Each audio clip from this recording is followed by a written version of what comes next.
Hi, hello, welcome back to our channel 7 Hills.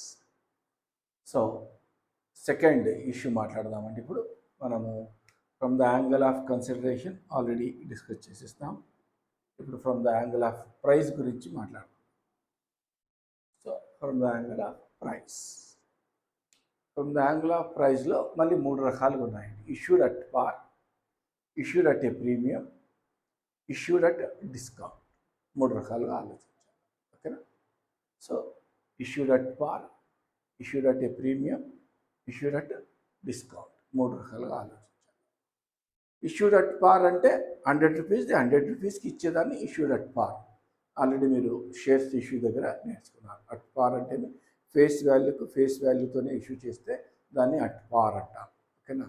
Say for example మనము debentures issued at పార్ 1000 shares at 10 rupees ఉందనుకోండి. 10 రూపీస్కే issue చేస్తున్నాం అంటే సేమ్ ఎంట్రీ. ఆల్రెడీ మనం ఇది నేర్చుకున్నాము యాంగిల్ ఆఫ్ కన్సిడరేషన్లో bank account at R to debentures అని నేర్చుకున్నాము కదా. సో ఇక్కడ సేమ్ ఎంట్రీ అండి. ఇష్యూడ్ అట్ పార్ కూడా సేమ్ ఎంట్రీ, ఎంట్రీలో మార్పు ఏం లేదు. So bank account at R to debentures account. Bank is a personal account, debenture is also a personal account. Already చెప్పాను డిబెంచర్ హోల్డర్స్ అనాలా, బట్ మనం దీన్ని ఇక్కడ డిబెంచర్స్ అంటాము. సో కాబట్టి అమౌంట్ ఎంత తీసుకోవచ్చు? 1000 into 10, so 10,000 bank account at R to debentures account. పెద్ద కష్టమైన ఎంట్రీ ఏం కాదండి. So where issued the debentures at par. So subscribers అంటే డిబెంచర్ హోల్డర్స్ ఏం చేస్తారంటే they deposited the amount into a bank. కాబట్టి bank is the receiver, personal account, and debenture holders is the giver. So debentures account create చేసుకుంటున్నాం. ఓకేనా? నా ఇక్కడ ఏమైంది? Issued at a premium అంటే ఏమి? 1000 rupees shares of rupees 10 each issued at ₹1 per debenture as a premium. అంటే మీ చెప్పిన amount కన్నా ఎక్కువ, అంటే ఫేస్ వాల్యూ కన్నా ఎక్కువగా ఇష్యూ చేస్తున్నాం. ఫేస్ వాల్యూ కన్నా ఎక్కువగా, that is extra amount is treated as a security premium. Security premium అంటే మనకు 10 రూపీస్ది 11 రూపీస్కి ఇస్తున్నాము. 10 రూపీస్ ఎంత ఇస్తున్నాం? 11 రూపీస్ ఇస్తున్నాం. అంటే మనకు 1 rupee is a income, capital receipt అండి. దీన్ని మనము క్యాపిటల్ రిసిట్ అంటాము. అందుకే ఇది ప్రాఫిట్ అండ్ లాస్ అకౌంట్లో కనిపించదు, బ్యాలెన్స్ షీట్లో కనిపిస్తుంది. సో ఎంట్రీ ఏం రాస్తాం? Same bank account at R to debentures account. మామూలు 10,000 అండి. Debentures account 10,000. So 1000 into 10.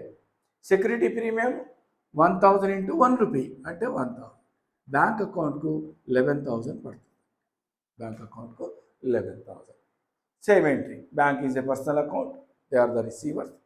Debenture holders credit the giver. And security premium, security premium అంటే 1000 రూపీస్ మళ్ళీ మనము వాళ్ళకు వాపస్ ఇవ్వమండి. అందుకే it is A income. Income కాబట్టి నామినల్ అకౌంట్ ప్రకారం credit all incomes and gains. Nominal account apply చేస్తున్నాం కాబట్టి ఇది రెవెన్యూ రిసిట్ కాదండి, it is A capital receipt. ఓకేనా? క్యాపిటల్ రిసిట్ అంటే అర్థం ఏమంటే ఈరోజు కాకుండా రేపు మనము ఎక్కడన్నా దీన్ని యూటిలైజ్ చేసుకోవచ్చు, లేదా మనము షేర్ హోల్డర్స్కి వాపస్ ఇచ్చే అవకాశాలు ఉంటాయి. యూటిలైజ్ చేయలేదనుకోండి, మనము షేర్ హోల్డర్స్కి at the time of liquidation ఏదైనా టైంలో మనం వాపస్ ఇచ్చే అవకాశాలు ఉంటాయి. కాబట్టి till then it appears on the liability side. Utilize చేయనంత వరకు లయబిలిటీ సైడ్ కనిపిస్తుంటుంది. నామినల్ అకౌంట్ వస్తారు, మళ్ళీ ఇది మనకు ప్రాఫిట్ అండ్ లాస్ అకౌంట్లో కనిపిస్తుంది అంటే ప్రాఫిట్ అండ్ లాస్ అకౌంట్లో కాదు, it is a capital receipt. ఓకేనా? కాబట్టి ఇది బ్యాలెన్స్ షీట్లోనే కనిపిస్తుంది. సో బ్యాంక్ అకౌంట్కి డెబిట్ చేస్తున్నాము as per personal account, debit the receiver. Debenture అకౌంట్కు క్రియేట్ చేస్తాం as per personal account, create the giver. And securities premium అకౌంట్కు క్రియేట్ చేసుకున్నాము. It is a capital receipt, nominal account ప్రకారం create చేస్తాం. Okay, this is about the issued at a premium, debentures issued at a premium. Now debentures issued at a discount. This is third procedure. Bank account at R as usual. Say for example 1000 debentures of ₹10 each issued at ₹1 discount. At ₹1 discount.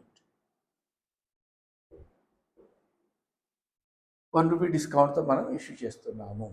ఓకేనా. So మనకు bank అకౌంట్కి ఎంత వస్తుందో, debenture అకౌంట్కి ఎంత వస్తుందో చూసుకుందాం. Okay నా ఇక్కడ కూడా చూడండి, bank is the receiver. Personal account ప్రకారం డెబిట్ చేస్తున్నాం. డిస్కౌంట్ లాస్ కాబట్టి మళ్ళీ మనం ఏం చెప్తున్నాము, నామినల్ అకౌంట్ ప్రకారం మనము డెబిట్ చేస్తున్నాం లాస్ కాబట్టి. And debentures account credit the giver. So డిబెంచర్స్కు 10,000 వేసేస్తామండి. డిబెంచర్కు 10,000 వేసేస్తాం. మనకు ₹1 డిస్కౌంట్, 1000 షేర్స్ మీద ₹1 డిస్కౌంట్ అంటే ₹1000. మనకు అమౌంట్ వచ్చేది ఎంత అండి, 9,000. మనకు అమౌంట్ వచ్చేది 9,000. So bank account at R 9,000. ₹1,000 loss కాబట్టి నామినల్ అకౌంట్ ప్రకారం డెబిట్ చేయాలా.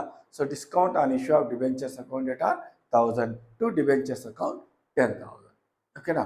నా ఇక్కడ కూడా discount on issue of debentures nominal account, it is a capital loss. So it appears on the asset side of the balance sheet. Balance షీట్లో ఇది asset side కనిపిస్తుంది. ఎప్పటి వరకు, ఇట్ ఈస్ రిటర్న్ ఆఫ్ కానింత వరకు, రిటర్న్ ఆఫ్ చేయనంత వరకు capital loss కాబట్టి ప్రాఫిట్ అండ్ లాస్ అకౌంట్లో చూపిము. ఇది రిటర్న్ ఆఫ్ కానంత వరకు బ్యాలెన్స్ షీట్లో అండర్ ద హెడ్ మిసలేనియస్ ఎక్స్పెండిచర్లో అసెట్ సైడ్ కనిపించే అవకాశాలు ఉన్నాయి. ఓకేనా.